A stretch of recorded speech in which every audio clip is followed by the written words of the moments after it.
बिस्मिल्लाहिर्रहमानिर्रहीम। अस्सलाम वालेकुम नाज़रीन, मैं हूं कंबर ज़ैदी। आप सुप्रीम कोर्ट से मुझे और सोहेल रशीद को बराह रास्त देख रहे हैं। आज इंतहाई अहम मुलाकात वज़ीर आज़म पाकिस्तान की चीफ जस्टिस ऑफ पाकिस्तान से। इस मुलाकात में क्या कुछ होगा, क्या एजेंडा होगा, इस मुलाकात के बाद क्या सिमत इख्तियार करेंगे मामलात, खसूसन जो 6 जजेस की जानिब से ख़त लिखा गया था और उस खत को लेके एक भंचाल मचा हुआ है। कल जो है फुल कोर्ट की मीटिंग बुलाई गई, उस मीटिंग में किस जज ने क्या राय दी, मुख्तलिफ राय दी गई और उस मामले का क्या होने वाला है। आज वजीर आजम की मुलाकात ये बड़ी हतमी होगी, बड़ा तय करेगी मामला किस तरफ जा रहे हैं। सोहेल रशीद साहब हमारे साथ हैं। इसके साथ आपको एक और बड़ी खबर जो देनी है वो फौजी अदालतों के हवाले से। आज सुप्रीम कोर्ट ने एक फैसला कर दिया फौजी अदालतों के हवाले से, गिरफ्तार मुलजिमान के हवाले से 15 से 20 मुलजिमान क्या रिहा होने जा रहे हैं। इस हवाले से मशरूत जो फैसला दिया गया वो क्या है, इस समात में क्या कुछ हुआ, ये तमाम चीजें आपके साथ इस व्लॉग में शेयर करेंगे। अगर आपने अभी तक चैनल को सब्सक्राइब नहीं किया तो सब्सक्राइब जरूर कर लें, बेल का आइकन जरूर दबाएं। सोहेल यार, बड़ी मुलाकात पे जिक्र करते हैं, लेकिन पहले फौजी अदालतों का अभी अभी क्योंकि खत्म हुआ है वो बता देते हैं। आज जो है वो सुप्रीम कोर्ट से इस्तदा की गई और वो इस्तदा ये थी कि सर हमें जो है ना जो महफूज फैसले हैं उनको सुनाने की इजाज़त दी जाए। अब मिलिट्री कोर्ट्स ने ट्रायल किया, 103 मुलजिमान थे जिनमें से 15 से 20 मुलजिमान के अटॉर्नी जनरल ऑफ पाकिस्तान ये कह रहे हैं कि उनको हमने रिहा करना है, उनकी बरियत करनी है। और उनमें कुछ ऐसे मुलजिमान भी हैं जिनका ट्रायल अभी मुकम्मल हो चुका है और उसमें फैसले महफूज हैं, वो सुनाने हैं। फिर उन्होंने कहा कि कुछ मुलजिमान ऐसे होंगे जिनके हवाले से हमने अपील करनी है आर्मी चीफ से कि इनकी सजाएं कम की जाए।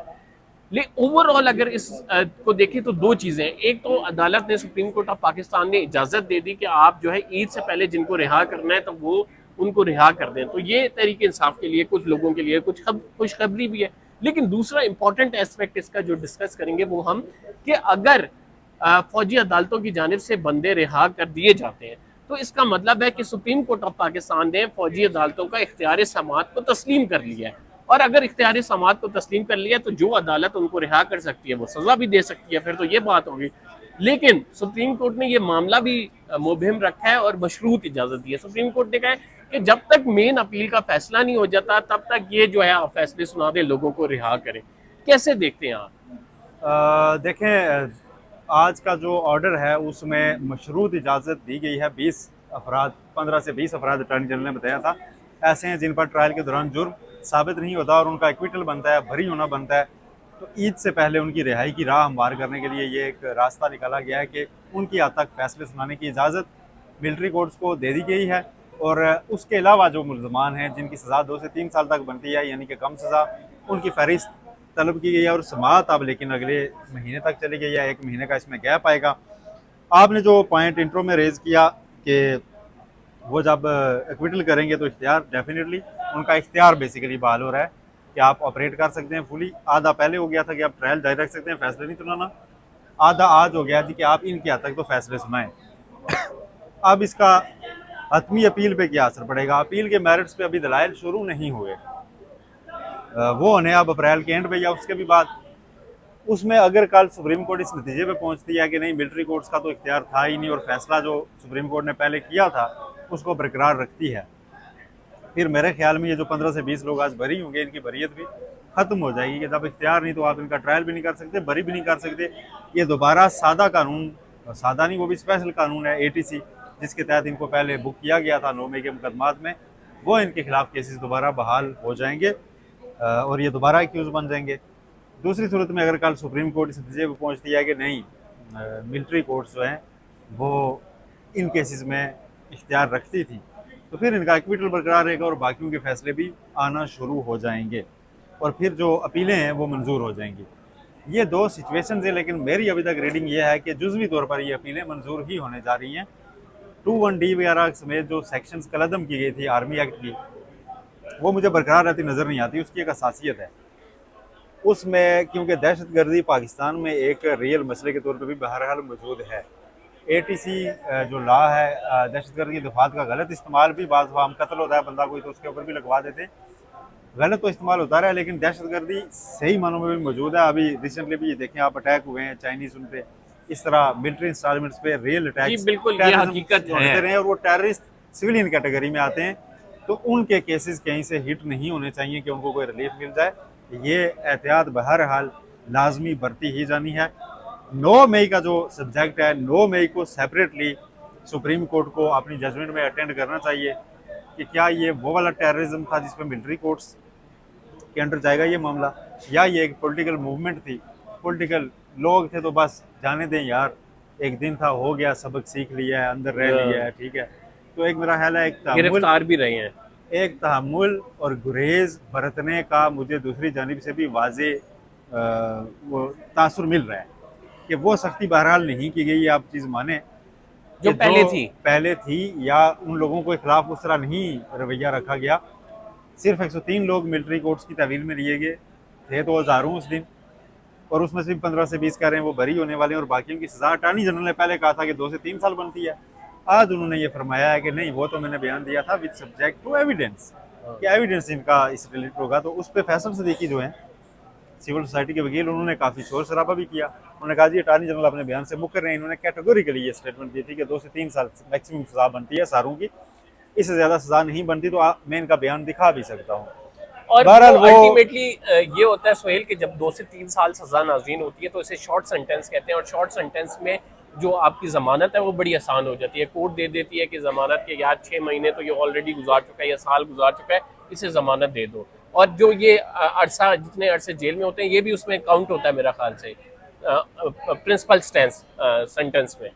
जी ऐसा ही है। ये अभी जो जितना अरसा वो गुजार चुके हैं, अगर वो जून जुलाई से या अगस्त से अंदर है, तो जितने महीने ये उनकी सेंटेंस में कंसिडर होंगे, और इसको हतमी सज़ा में शामिल किया जाएगा कि इतनी सज़ा बंदा पहले ही गुजार चुका है।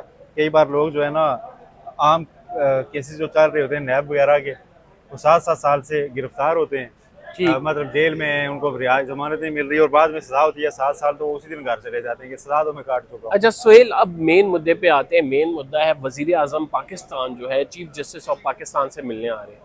पहले तो लोग नाज़रीन को बता दें, क्या ये अनप्रेसिडेंटेड मूव है? नहीं, इसका प्रेसिडेंट मौजूद है। शाहिद खान अब्बासी ने साकिब निसार से मुलाकात की थी, उसके बाद साकिब निसार ने मुलाकात के बाद ये भी कहा था जो रिलीफ दरकार था हमने वो कोई नहीं दिया है इन लोगों को।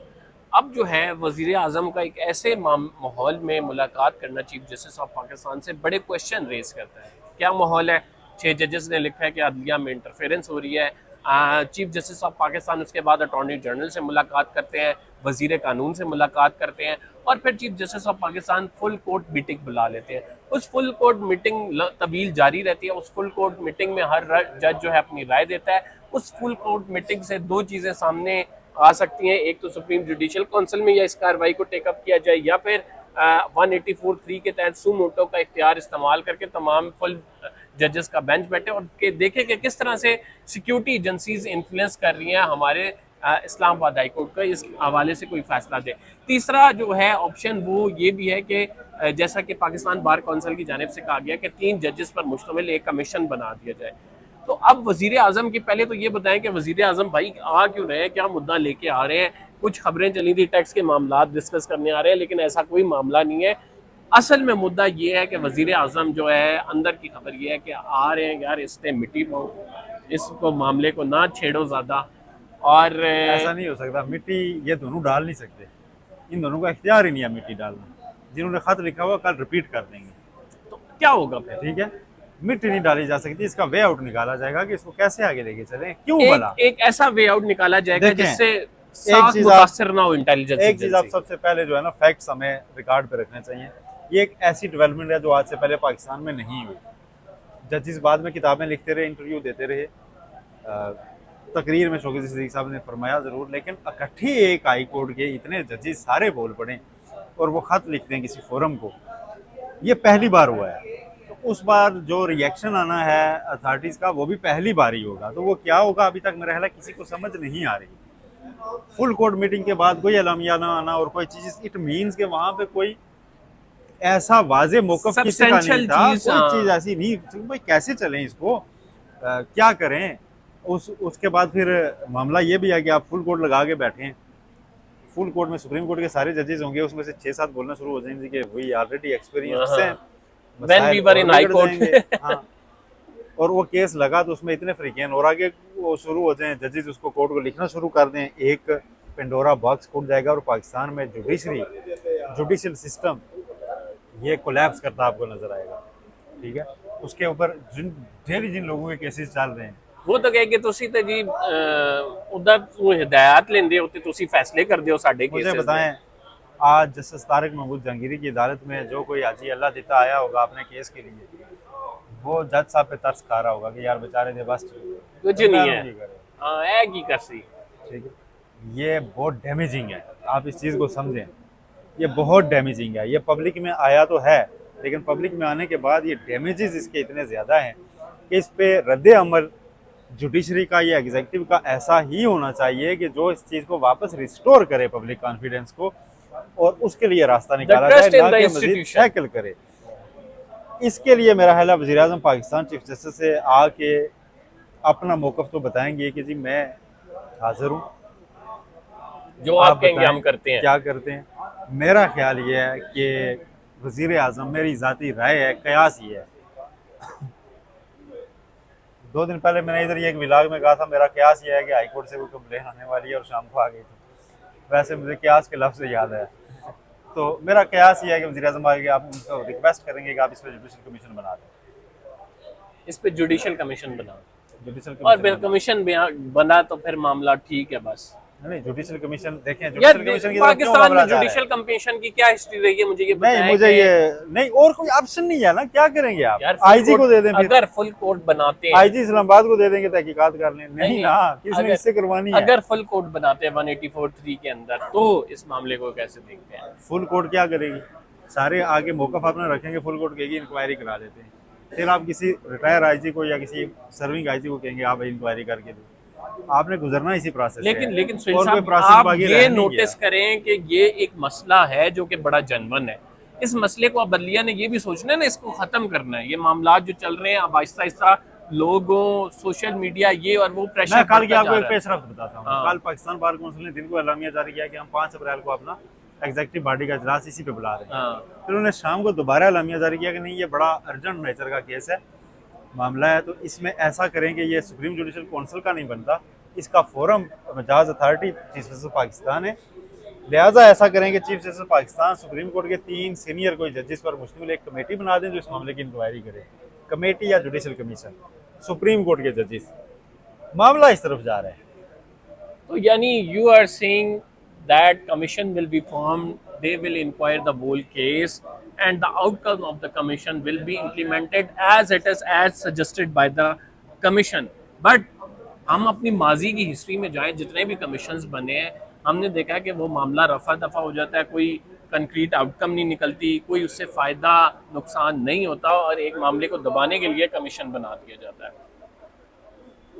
वो उसका अल्टीमेट फेट होता है कि मामले को दबाने के लिए आप कह सकते हैं कि दबाया जाता है। नहीं, कमीशन जब बनता है ना तो उसकी रिपोर्ट्स तो आ जाती हैं, रिपोर्ट्स दबाई जाती हैं। लेकिन चले, ठीक है, वो जो आप ये नहीं कह सकते हम महमूद तो रहमान कमीशन ने किया कुछ नहीं। देखिए, हम तो इस आप ये नहीं कह सकते एबटाबाद कमीशन ने किया कुछ नहीं था। आप उनकी रिपोर्ट्स पूछें, पढ़ें, काम भरें। और यानी उस टाइम तक टाइम भी गुजर चुका होता है ना। नहीं, यहाँ पे 2 अच्छे कमीशन भी बने, मैं आपको बताता हूँ। जुडिशल कमीशन नहीं, वैसे कमीशन नहीं, कमीशन ऑफ वैसे मैं इंक्वायरी एक्ट आपको- के तहत कौन से कमीशन? धांधली शुगर- वाला कमीशन 4 नहीं, उसको छोड़ें। हाँ, शुगर, इमरान खान के दौर में शुगर इंक्वायरी, माफिया कमीशन, जिसमें शुगर माफिया रिपोर्ट का आई थी। कमीशन। आप उस रिपोर्ट को पढ़ें। मेरा शौक है, मैं पुरानी रिपोर्ट्स फैसले पढ़ता रहता हूँ। अक्सर reports, JIT reports, Panama reports, उसमें ना मतलब मैंने वो पूरा assumption पढ़ा इतनी था कि ज्यादा किस होती तरह है, से सब्सिडी दी गई, assumption इतनी ज्यादा होती है कि होता है कि जनाब इसको छोड़ दिया, इसको। पीटीआई के दौर में वो कमीशन बैठ के रिपोर्ट दे रहा है कि जनाब असद उमर, उस्मान गुज़दार के बारे में उन्होंने तब लिखा हुआ था जब वो बड़े बिलव्ड थे इमरान खान के, कि उन्होंने एक चीज़ पे साइन किए हुए थे, मंजूरी दी थी। जब हमने पूछा कि आपने साइन दिया, उन्होंने कहा कितने साइन, मैंने तो पता ही नहीं। मतलब उनको पता ही नहीं होता था कि मैं मंजूरी दे रहा हूँ। तो ये चीज़ भी कमीशन ने सामने रख दी थी, सारों के नाम आ गए थे, और उसका नुकसान इमरान खान को अपने करीबी साथी जहांगीर तरीन से हाथ धोने की अच्छा जरूरत नहीं सोहेल, जल्दी से नाजरीन को बता दे इस मामले का हल क्या है, क्या होना चाहिए? एक फुली तौर पे बाख्तियार कमीशन जो बहुत मुख्तसर वक्त में इसकी तहकीकात करे, और उसके बाद अगर ऐसा कुछ हुआ तो सबसे पहले तो जजी से मेरा ख्याल है एफिडेविट्स लिए जाएंगे कि आपके साथ कब कब क्या क्या हुआ। देखिए, अब वो एज विटनेस भी आएंगे, उन्होंने जिन जिन के नाम लिखे वो भी एज विटनेस होंगे। ठीक है। साबिक चीफ जस्टिस उमरता बंदयाल जिन्हें उन्होंने बताया था वो भी विटनेस होंगे। ठीक है। एक बड़ा एम्पावर्ड किस्म का कमीशन जो इस सारे मामले की छानबीन करे और उसमें ज़ाहिर है जैसे शौकत सिद्दीकी के मामला की भी होनी, और फिर वो एक रिपोर्ट जल्द अज जल्द सामने रखे और उस पर फ्यूचर का लाए अमल तय किया जाए कि उसमें अगर चीज़ें निकलती हैं या नहीं निकलती, कितनी अच्छा कंप्लीट है, मेरी कितनी मेरी नहीं। ए साइड और बी साइड इसको दबा देने से मामला दबेगा नहीं। अच्छा मेरी ये इसमें ऑब्जर्वेशन है कि आप इस तमाम मामले को 184(3) के अंदर लेके जाएं। हाई कोर्ट के जजेस बैठे हैं, उस हाई कोर्ट के जजेस सॉरी सुप्रीम कोर्ट के तमाम जजेस बैठे हैं और सुप्रीम कोर्ट के तमाम जजेस बेशक इसे इंक्वायरी की तरफ लेके जाएं, लेकिन इसको एक दफ़ा सुनवाई ज़रूर दें। ये इतना पर्टिनेंट और इम्पॉर्टेंट मैटर है कि इस मामले को अगर हमने वेल लेफ्ट कर दिया, इसको हमने एड्रेस ना किया, तो कल को हमारी ये जुडिशरी जो है एक नहीं मुख्तलिफ जजेस सामने आ जाएंगे, ये बैच चला जाएगा, नए जजेस सामने आ जाएंगे। तो इसको वेल लेफ्ट नहीं करना चाहिए, सिर्फ कमीशन बना के उसकी रिपोर्ट को कागजों के नीचे दबा देना। इस मामले को मुख्तलिफ जो सेम्पोरियम, आपको उन्हें पता है कि जजेस ने बड़ा टेक्निकल वो नुकता उठाया, क्यों कहा कि कन्वेंशन करें। उन्हें पता है कि जब कन्वेंशन होंगे हर जज आके अपनी कहानी आप बीती बताएगा कि मेरे साथ भी ये हुआ था। कन्वेंशन ना हुआ, ओपन कोर्ट लगी तो वहाँ भी बता वहाँ पे देगा, भी यहाँ बता देगा। लेकिन उससे जो इम्पोर्टेंस, उसमें एक जो चीज़ है ना कि पब्लिक का ट्रस्ट जो शैटर होगा वो भी बड़ा डैमेजिंग है। तो उस डैमेज कंट्रोल को भी करने के लिए इन्हें कोई इकदाम लेने चाहिए, क्योंकि हम चाहते हैं कि हमारे इदारों पे लोगों का ट्रस्ट बहाल रहे, लोगों को इंसाफ भी इन इदारों से अल्टीमेटली मिलता है। तो फिलहाल के लिए इतना ही हमारी सजेशन थी। अब देखते हैं इंशाल्लाह अगले ब्लॉग में मुलाकात होती है। अकबर ज़ैदी और सोहेल रशीद को इजाज़त दीजिए।